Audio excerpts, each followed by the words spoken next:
Magandang katawan, magandang mukha, makinis na balat, maraming kaibigan, mahal ng pamilya, magandang karera at anak. Lahat ng bagay na pinapangarap ng isang babae nasa kanya na maliban sa loyal at mapagmahal na kabiyak. Madami pang gustong gawin at marating ang 18 anyos pa lamang na si Janelle Cabuyao Asuan. Sa batang edad ay maagang natapos ang buhay nito matapos na masagasaan ng sasakyan na minamaneho ng kanyang nakaaway na ex-boyfriend at dating live-in partner. Maraming nagsasabi na sinadya ang nangyari, pero sa salaysay ng suspect, ito ay aksidente. Ano nga ba ang nangyari kay Janelle Cabuyao Asuan?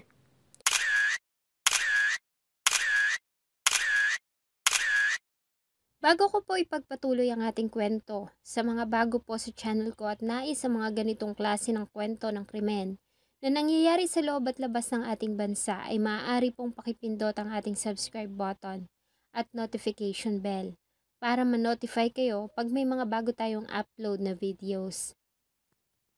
Ang reckless imprudence resulting to homicide ayon sa Article 365 ng Revised Penal Code ay ang voluntaryong paggawa o di paggawa ng isang aksyon na bagamat walang mali siya o hindi naman sinasadya ay nagdulot ng labis na sakuna o pagkamatay sa biktima.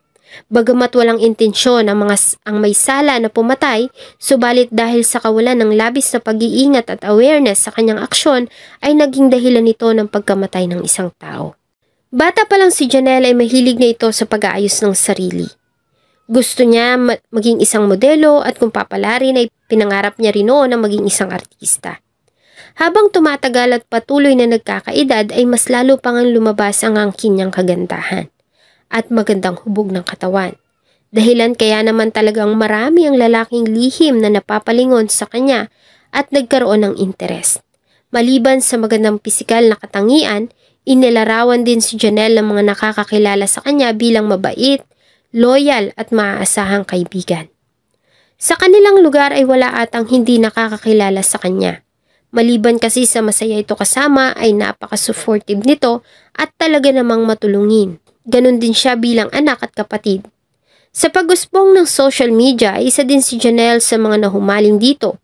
Sa katunayan ay mahilig siyang mag-share ng kanyang mga videos at clips sa social media lalo na nga sa kanyang TikTok account. Kadalasan ay binabahagi niya rito ang kanyang hilig sa fashion, makeup at sa pagsayaw. Magaling sumayaw at nakakaakit ang mukha ni Janelle kaya naman unti-unti nang dumarami ang mga followers niya sa social media. Sa dami ng lalaking nagparamdam sa kanya ay may isa sa kanila ang nakabihag ng kanyang mailap na puso. Ito ay ang tattoo artist na si John Will.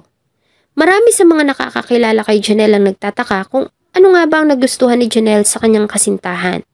Subalit base na rin sa ginawa kong mga research, marahil isa na rito ay ang pagkakaroon nila ng halos parehong mga hobbies. Tulad kasi ni Janelle, si John Will ay mahilig din sa fashion, rock, arts at mahilig din ito sa hangouts, disco, bar, dance floor. Marahil ito ang isa sa mga bagay na nagustuhan ni Janelle dito. Kasabay ng mga promises at maraming pangarap ay tuluyan na nagsama ang dalawa. At nagbunga pa nga ang kanilang pagmamahalan nang isilang ni Janelle ang anak na lalaki. Lubos na minahal ni Janelle ang nobyo kaya naman maging ang pangalan ng anak ay sinunod niya sa pangalan nito. Mula nang makilala niya si John Will ay dito na umikot ang mundo ng dalaga. Bagamat may mga pagkakataon pa rin na nakakasama niya ang mga kaibigan at nakauusap niya ang mga kapatid. Sa relasyon, sabi nga, makikilala mo lamang ng lubos ang isang tao pag nakasama mo na sa iisang bubong. Habang tumatagal kasi ang relasyon ng dalawa ay umusbong na ang iba't ibang problema. Isa na rito ay ang pambababae ni John Will. May mga pagkakataon din na napagbubuhatan nito ng kamay si Janelle kahit pa nga nagdadalang tao ito.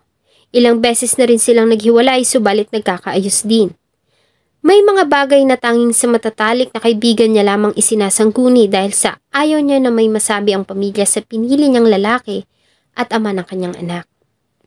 Ayon sa report, maraming pagkakataon na sinubukan ni Janelle na patawarin ng nobyo, alang-alang sa kanilang anak. Subalit ika nga ng matatanda, ang lahat ng bagay ay may hangganan. March 28, 2025, base sa detalye ng matalik na kaibigan ni Janelle at kanyang makeup artist, ay nag-away ang dalawa sa isang bar dahil nahuli ni Janelle sa akto ang ginagawang panluloko ng kanyang kinakasama. Ang nasabing pag-aaway ay siyang naging daan para tuluyan na maghiwalay ang dalawa. Kasama ang matalik na kaibigan ay hinakot nila ang gamit niya sa tinitirhan at kumuha ng isang apartment. Para sa mga kaibigan ni Janelle ay saksi sila kung gaano ito nagsuffer at nasaktan sa ginawa ng kinakasama. Sobra nitong dinibdib ang nangyari. May pagkakataon pa nga na pinagsusuntok nito ang sasakyan ng nobyo at sinaksak ang mga gulong niyon. Kaya naman ayon sa kanila ay sigurado sila na nagalit si John Will sa biktima. March 29, 2025, Sabado ng gabi. Tinawagan pa umano ni Janelle ang matalik na kaibigan dahil naisa na nito na magpaayos. Pero dahil sa puyat at pagod ay hindi niya ito napagbigyan. Hindi niya naman alam na ito na pala ang huling sandali na makakausap niya ang kaibigan. Kinabukasan kasi March 30, 2025 ay nakatanggap na lamang sila ng tawag na nasa ospital daw ito at wala ng buhay. Base sa report, March 29, 2025 ng gabi ay nagpunta si Janelle sa isang bar sa Barangay 2, Lucena City, Quezon. Pinuntahan nito doon ang kinakasama. Ayon sa mga nakakita ay nagkaroon ng pagtatalo ang dalawa. Hysterical ang babae. Ang pag-aaway nila ay umabot pa hanggang sa labas ng bar.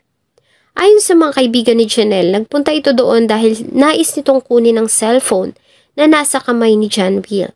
Sa kabila ng pagwawala ni Janelle ay nagpatuloy si John Will sa pagsakay sa loob ng kanyang sasakyan.